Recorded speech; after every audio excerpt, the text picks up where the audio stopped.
ہمارے ہاں بدقسمتی سے کچھ لوگ حضرت عثمان پر تنقید کر دیتے ہیں معاذ اللہ، اور کچھ جواباً حضرت علی پر تنقید کرتے ہیں معاذ اللہ۔ ان دونوں کے بارے میں یہ بات جان لیجئے کہ یہ در حقیقت دشمنوں کا کام کر رہے ہیں۔ صحابہ کو بنانا ہدف اپنی تنقید کا یا ان کی نیتوں پر کہیں جا کر حملہ کر دینا، یہ جان لیجئے کہ ناوک نے تیرے قید نہ چھوڑا زمانے میں یہ بات کہاں تک جاتی ہے۔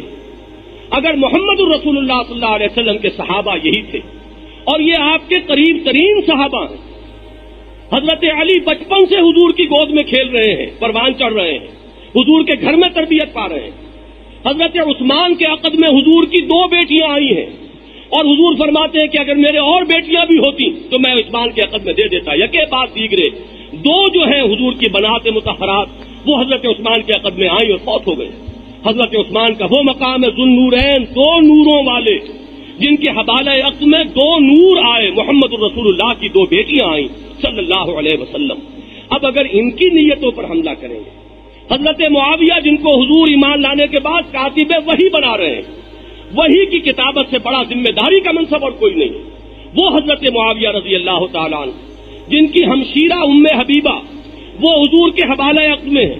اور یہ کون ہے؟ یہ کوئی فتح مکہ کے بعد ایمان لانے والی خاتون نہیں ہے، بالکل ابتدا میں ابو سفیان کی بیٹی ایمان لائی ہے اور ہجرت حبشہ کرنے والے جو لوگ ہیں ان میں شامل ہیں۔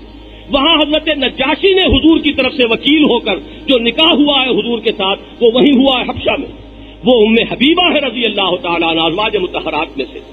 پھر یہ کہ بڑے بڑے صحابہ عمرو بن العاص جو فاتح مصر ہیں، اب ان کی نیتوں پر معاذ اللہ ثم معاذ اللہ اگر حملے کیے جائیں، یا حضرت علی یا حضرت حسین یا حضرت حسن رضی اللہ تعالیٰ عنہم ان کی نیتوں پر کوئی حملہ کرے تو یہ حملہ کس پر ہے؟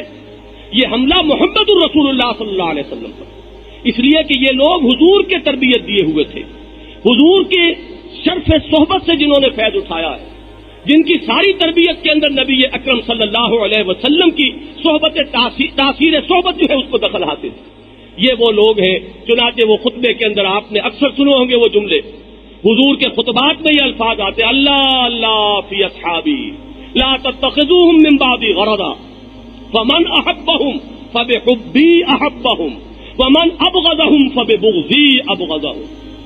اللہ سے بچو، اللہ سے ڈرو، اللہ کے غضب سے بچو، میرے اصحاب کے بارے میں، میرے صحابہ کے بارے میں انہیں ہدف ملامت نہ بنانا، انہیں ہدف تنقید نہ بنانا، ان کی نیتوں پر کہیں حملہ نہ کر بیٹھنا۔ اللہ اللہ فی اصحابی لا تتخذوهم من بعدی غرضا۔ اس کے بعد جو قاعدہ کلیہ بیان کیا حضور نے، من احبهم فبحبی احبهم، جو کوئی ان سے محبت کرتا ہے وہ میری محبت کی وجہ سے کرتا ہے۔ آپ کو معلوم ہے کہ ایک سعادت مند بیٹا اپنے والد کے ملنے والوں کا احترام کرے گا، والد کے فوت ہونے کے بعد ان کا احترام جاری رکھے گا، یہ میرے والد کے ملنے والے ہیں، یہ ان کے دوستوں میں سے ہیں، ان کے پاس اٹھنے بیٹھنے والوں میں سے ہیں۔ اگر بیٹا سعادت مند ہے تو آپ سوچ لیجئے اس کا طرز عمل کیا ہو۔ یہ سب روحانی اولاد ہے محمد الرسول اللہ صلی اللہ علیہ وسلم کی، یہ صحابہ کرام۔ تو آپ یہ دیکھیے کہ حضور کا جس کو احترام ہے وہ ان کا بھی ادب کرے گا، ان سے بھی محبت رکھے گا۔ من احبہم فبحبی احبہم، جس کسی نے بھی ان سے محبت کی در حقیقت میری محبت کی وجہ سے محبت کی۔ اور اس کا جو پھر کانورس ہے وہ ہے اصل بات جو سمجھنے کی ہے، من ابغضہم فببغضی ابغضہم، جو کوئی ان سے بغض رکھے گا، ان سے دشمنی رکھے گا، ان سے عداوت اپنے دل میں پالے گا، اسے در حقیقت بغض مجھ سے ہے، دشمنی مجھ سے ہے، مجھ پر وہ یہ اپنا غصہ نکال نہیں سکتا۔ اندر کا اندر جو ان کے خبث بھرا ہوا ہے وہ میری ذات کو نشانہ بنا کر تو وہ نکال نہیں سکتے، میرے صحابہ پر نکال رہے ہیں۔ یہ ہے وہ قاعدہ کلیہ، اس کو ذہن میں رکھیے، وہ چاہے ادھر کے لوگ ہوں چاہے ادھر کے لوگ ہوں۔ جو شخص بھی شرف سے صحابیت کو مجروح کرتا ہے اپنے قول سے، اپنے عمل سے، کسی اشارے سے، کنایے سے، وہ جان لیجئے کہ وہ در حقیقت حملہ کر رہا ہے ذات محمدی پر علی صاحب الصلاۃ والسلام۔